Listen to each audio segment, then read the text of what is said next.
खरीदना चाहेगा आराम से वह जमीन खरीद सकता है।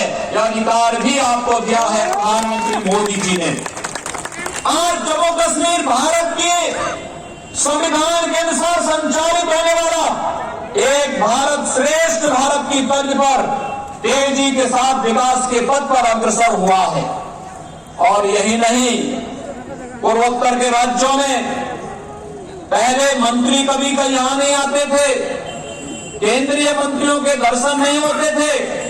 2014 के बाद प्रधानमंत्री मोदी जी ने हर मंत्री को आदेश दिया कि हर 15 दिन में वो पूर्वोत्तर के राज्यों का दौरा करेंगे, विकास के कार्यों की हकीकत को जानेंगे और विकास के साथ साथ रोजगार का सृजन पूर्वोत्तर के राज्यों में करेंगे।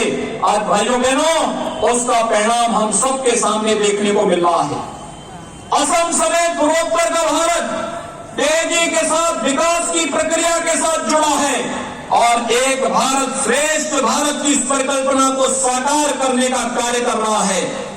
भाइयों बहनों, हम लोग जब इससे पहले असम में आते थे, मैं लोकसभा चुनाव में भी आया था और लोकसभा चुनाव के समय जब भी हम कहीं जाते थे, यहां का नौजवान मुझसे एक ही बात पूछता था, योगी जी बताइए, आप उत्तर प्रदेश के मुख्यमंत्री हैं, अयोध्या में राम मंदिर कब बनेगा?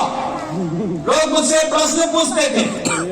लेकिन आज मुझे बताते हुए प्रसन्नता है, मर्यादा पुरुषोत्तम भगवान श्री राम का अयोध्या में भव्य मंदिर के निर्माण कार्य को प्रधानमंत्री मोदी जी ने साकार कर दिया है। तमाम अवरोधों को दूर करते हुए अयोध्या में भगवान राम का भव्य मंदिर के निर्माण का कार्य प्रारंभ हो चुका है और मैं आप सबका आभारी हूं। राम मंदिर निर्माण के लिए समर्पण निधि में असम ने भी भारी योगदान किया है। इस योगदान के लिए असम के सभी नागरिकों का हृदय से अभिनंदन करता हूं। भाइयों बहनों, राम भारत की सभ्यता और संस्कृति के प्रतीक पुरुष है।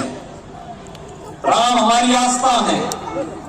राम भारत के धार्मिक और आध्यात्मिक आवाज है। भारत के रोम रोम में राम बसते हैं, श्वास श्वास में राम बसते हैं। राम के बगैर भारत का कोई काम नहीं हो सकता है। और आज भगवान राम का भव्य मंदिर का निर्माण नए भारत की और भव्य भारत की और समृद्ध भारत की एक नई तस्वीर दुनिया के सामने रखने वाली है। और इसीलिए असम चुनाव के बाद जब अयोध्या में भगवान राम का भव्य मंदिर का निर्माण होगा, मेरा आप सबसे आग्रह होगा, भावेश कलिता जी से आग्रह होगा, दिलीप सेकिया जी से मेरा आग्रह होगा, तब असम के लोग भी अयोध्या में आकर के भगवान राम के भव्य मंदिर के निर्माण में रामलला का दर्शन का सौभाग्य अर्जित करें। एक बड़ा कार्य होगा ये।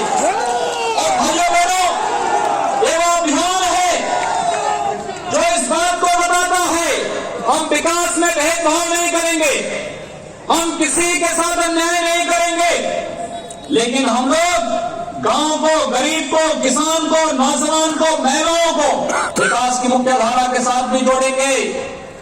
हम इनको विकास की मुख्य धारा के साथ भी जोड़ेंगे, साथ साथ सभ्यता और संस्कृति की और आस्था का सम्मान भी करेंगे। और अगर कोई भारत की तरफ आंख उठा करके देखेगा तो जैसे पाकिस्तान के अंदर घुस करके भारत के बहादुर जवानों ने सर्जिकल स्ट्राइक करने का काम किया था, नए भारत में भारत की धरती पर आतंकवाद और उग्रवाद के लिए भी कोई जगह नहीं होगी। एक नए भारत की एक नई तस्वीर दुनिया के सामने आज भारत की सरकार रख रही है और उसी तर्ज पर विकास की प्रक्रिया के साथ नए और समृद्ध आसाम के सपने को साकार कर रही है। असम के अंदर श्री सर्बानंद सोनोवाल के नेतृत्व में भारतीय जनता पार्टी गठबंधन की सरकार। भाइयों बहनों, मैं आप सबका आह्वान करूंगा, विधानसभा का ये चुनाव असम की समृद्धि और विकास के साथ साथ यहाँ की सभ्यता और संस्कृति को भी सुरक्षित रखने का एक अभियान है। एक तरफ भारतीय जनता पार्टी के नेतृत्व में विकास, सुरक्षा और समृद्धि की पर्याय बनी भारतीय जनता पार्टी है। मोदी जी का आशीर्वाद और नेतृत्व भारतीय जनता पार्टी को है। अमित शाह जी का नेतृत्व है, श्री जेपी नड्डा जी का नेतृत्व है, श्री सर्बानंद सोनोवाल जी का नेतृत्व असम के अंदर आप सबको प्राप्त हो रहा है। और दूसरी तरफ महाजोत के नाम पर कांग्रेस या यूडीएफ और उनके साथ जुड़े हुए उन भ्रष्ट लोगों का गठबंधन जो तुष्टीकरण की पोषक है, जो घुसपैठियों को घुसा करके असम की सुरक्षा और असम की संप्रभुता के साथ खिलवाड़ करना चाहते हैं। इस असम ने दशकों तक कांग्रेस की तुष्टीकरण की नीति के कारण अव्यवस्था, अराजकता, उग्रवाद, अलगाववाद को झेला है। वो असम अब इस प्रकार की किसी भी दुष्प्रवृत्ति को स्वीकार नहीं करेगा। विकास की प्रक्रिया के साथ, तेजी के साथ बढ़ता हुआ असम आज जिस तेजी के साथ आगे बढ़ा है, रंगिया विधानसभा क्षेत्र में श्री भावेश कलिता के नेतृत्व में, वे यहाँ के इरिगेशन मिनिस्टर भी हैं और इरिगेशन के क्षेत्र में उन्होंने बेहतरीन कार्य करने का कार्य किया है।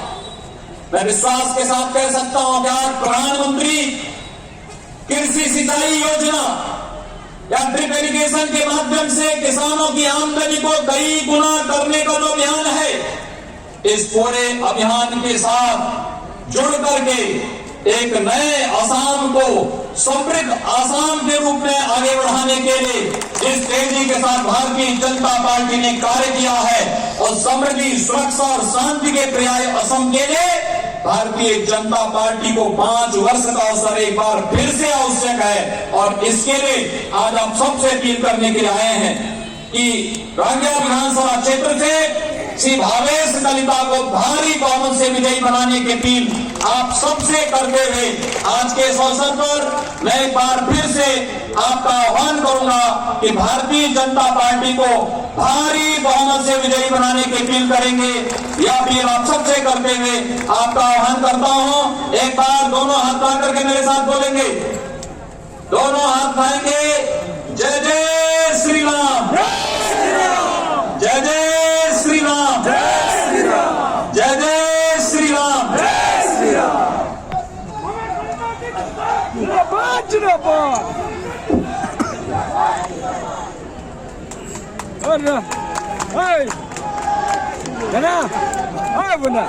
Ada.